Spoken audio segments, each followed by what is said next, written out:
Aloha. Hola.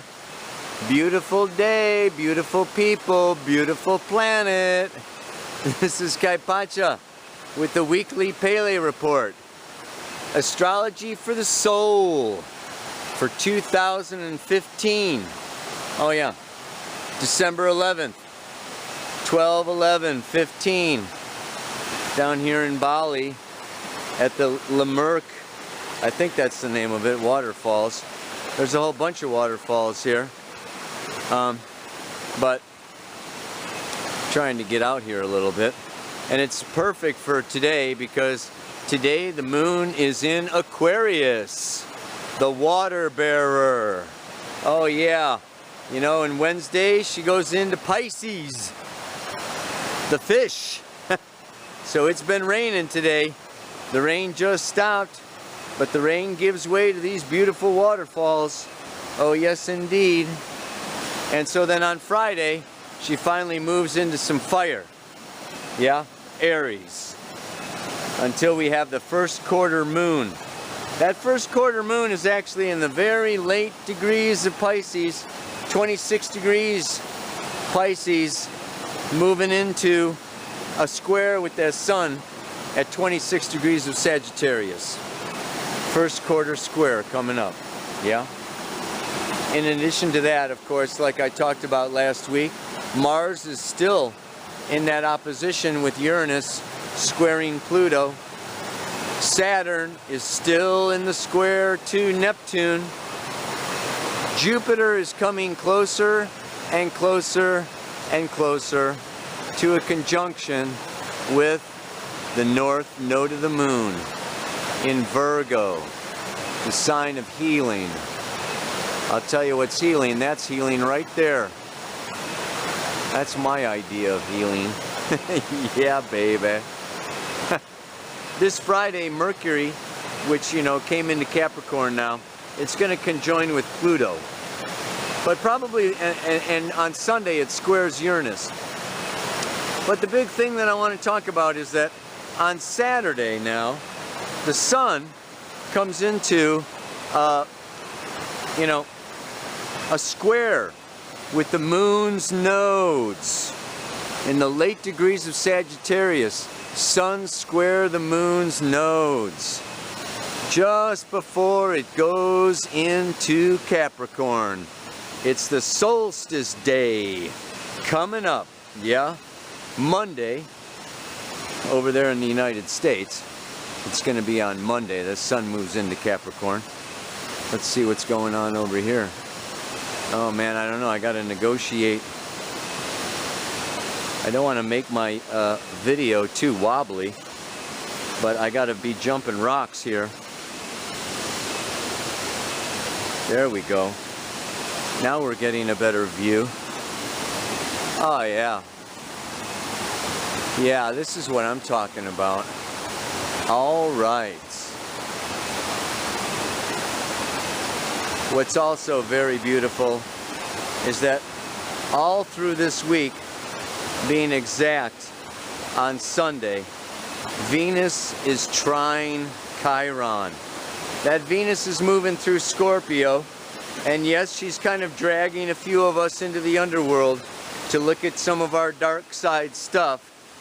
But you know, looking at that dark side stuff is the way to heal it. You got to open up some of those wounds in order to let the junk out so that you can do your healing. And when she's, you know, in trine to Chiron, it's a little more gentle than a square or a conjunction. And I don't know how close I'm going to be able to get to this thing without getting it too noisy and too windy and everything else. But just take you on a journey here. Not exactly sure what I'm going to say for the Pele report anyway. May as well give you a good shot of the waterfalls. Oh my goodness, look at, there's one hiding up over there. Ah ha ha! Ah ha ha! Alright, well, I don't know. I don't think I'm going to make it over these rocks with the camera on. So, ta-ta. Okay, everybody. The water's nice. What do we got going on here, you know? It's really something to have the sun moving through Sagittarius. Nature and natural law and learning from nature. Whenever we have a planet squaring the moon's nodes, the sun is now squaring the moon's nodes for this week. That square says that to move from the past to the future, there's something that needs to be done first, needs to be integrated before we can really reach our goal, before we can really evolve, before we can really move on. And so we really want to understand that the south node of the moon is in Pisces. The past is like chaos and innocent hoping, innocent believing, and maybe being victimized, you know, or being like martyred, or being taken advantage of, becoming disillusioned. Yes, because the world didn't meet all of our fantasies or our innocent dreams. We're coming out of this, you know, coming out of this victim consciousness, coming out of this, oh, it's, you know, it's a harsh, bad, cruel world, and, you know, oh my goodness gracious me, towards Virgo, which is, I have to put forth the effort, I have to get out there, I got to get a job, I got to get the work done, I got to fix this place, I got to clean up these rivers, clean up these streams, clean up these cities, clean up this planet. Clean up my body, that's where it starts, really. I mean, if you want to talk about Virgo, you know. Do my yoga, you know, stop eating my meat and gluten and whatever, you know, but come into a place, you know, where it's my effort and my determination, my discrimination, my discernment, my figuring and analyzing just what is best and what is good and what is right and what is wrong, and then fixing it so that it is the best it can possibly be. Now the sun squares the nodes and it says, before you can come out of innocence, before you can come out of being a victim, before you can come out of the dream and your air castles in the sky and really get anything done, or really perfect reality, or really make a difference, you know, on planet Earth in the third dimension with, you know, our bodies and each other in this planet, it first is necessary to do Sagittarius. And Sagittarius is expand my view of what's possible, of what's real, of what's meaningful. So it's just like, it's time for us now with Saturn in Sagittarius, you know, with the sun in Sagittarius, and now especially Mercury on Pluto, squaring Uranus. This is a time where it's just like, you know what, we have been sold a bucket of shit as far as what's possible, what's true, what's meaningful, what is successful, you know, what's going to make you happy before you die. We have been given a bill of goods, maybe not on purpose, maybe sometimes on purpose, to keep us small, to keep us fearful, so that we can be controlled. And it's time for us to take off the blinders. And it's not what we've been told by religion. It's not what we've been told by teachers. It's not what we've been told by the gurus or the priests or the rabbis or the monks or anybody else. It's time for us, each one of us, to become the guru, to become the wise one. Sagittarius is my intuition. It's my right brain. And I just know. I know. I don't need to be told. Each one of us is an animal. And just like the deer knows how to find water, just like the snake and just like the frog, and just like, this is why nature is such a great teacher for us, yeah? It's like it's got its own perfect, beautiful order. And yeah, there's times when nature is cruel. You know, the lion will, you know, is a carnivore. I mean, you know, there's the food chain. But it's all in perfect order, the way that it is. And it's up for us as individuals, you know, evolving and growing and expanding, to learn from nature, to be out in nature, yeah, to, you know, to watch, to observe, to listen and to see. There are so many truths, so many realities. There's so much wisdom in the natural order of life that we can really gain a sense, a knowledge, a knowing of our place in that order. So it really can help us to see our truth, to see our path, to see when we're being too impatient, or when we're being, you know, where we're enduring too much, to see, you know, where we're fighting too hard, or where we're being too passive, to see where we're out of control, to see where we've got too much control. It's just like when you walk in nature, and when you walk, you know, with the land, and you listen to the land, and you listen to the trees, and you listen to the bird song, there is a peace that comes in. And these are very tumultuous times. Uranus square Pluto, Saturn square Neptune. Let's talk about that Saturn square Neptune a little bit. Because I was thinking about it. It's actually almost like a 33-year cycle. It's almost like a Christ cycle. It's kind of an interesting thing. Saturn goes around every 28 years. Neptune moves through 2 signs. It's 5 more years for Saturn. It's about 33 years. And it has to do, like I talked about last time, with serving, sacrificing, contributing something, giving something of ourselves. But the big thing that I think about with that is Neptune is a 165-year cycle. That's a big cycle. That's way more than a lifetime.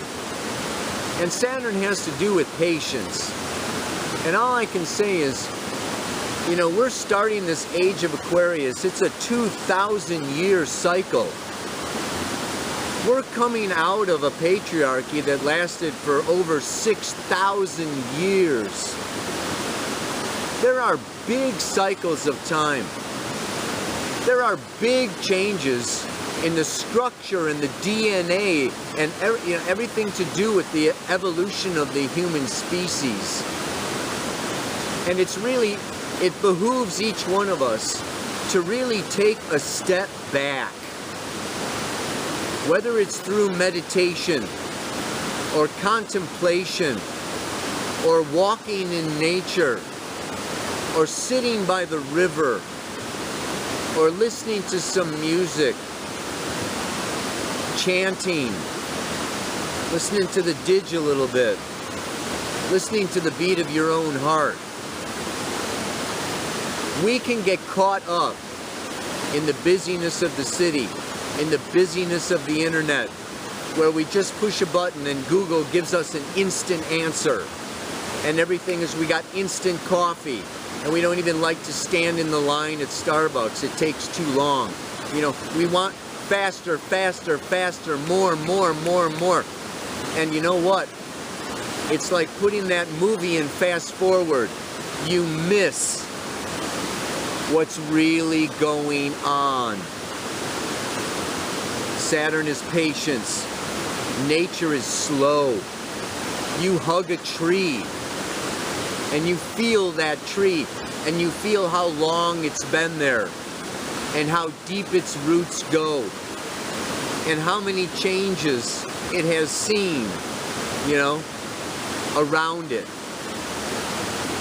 Because all the constructions of humanity come and go. But these rocks and these waterfalls were here before us and they're going to be here after us, yeah? And when you slow down, you get into the rhythm of Gaia. And you feel the rhythm of the cosmos, the rotation of the Earth, the orbit of our planet, and how our whole solar system is like an atom with electrons being planets, and how that whole electron, proton, atom is part of a galaxy. Yeah, a cluster, an organized arrangement, constellation of stars moving and spinning within a universe with other galaxies. And you get a sense, you have more patience, you relax, your system relaxes, your mind relaxes, your heart slows down. And this is when you can perceive the truth. It's from a state of stillness and inner peace that the truth will come to you. And this is why it's so powerful now. This is a time of Mercury coming around to Pluto, of really changing fundamental beliefs and attitudes about what the hell is going on. The cure to depression. I talked about Saturn square Neptune. This is, very easy to fall down that spiral of depression when we don't see the bigger, wider, broader picture. So, today's mantra: as I am one with nature, my path becomes more clear. As every living thing on earth has special fruit to bear. Just had some jackfruit. There's so many different kinds of fruit. So many different kinds of people. Each one of us is our own special, unique fruit tree. And we have to blossom and bear that fruit that only we can bear. So you need to get in touch with that special, unique you and honor it and love it and be it. And then you can blossom. And then your fruit feeds and nourishes and heals all the other people. It's awesome. And that's how healing happens. That's that North Node in Virgo. Yeah, baby. Oh, yeah. Awesome life. Awesome planet. The beautiful blue planet. She's so amazing. We got to enjoy it and celebrate it. That's really what she's asking for. That's really what Spirit wants. Spirit wants to be seen, acknowledged, and celebrated. So get on out. Get out of town. Ow! As I am one with nature, my path becomes more clear. As every living thing on earth has its own special fruit to bear. Bear that special fruit that is only you. Namaste. Aloha. So much love.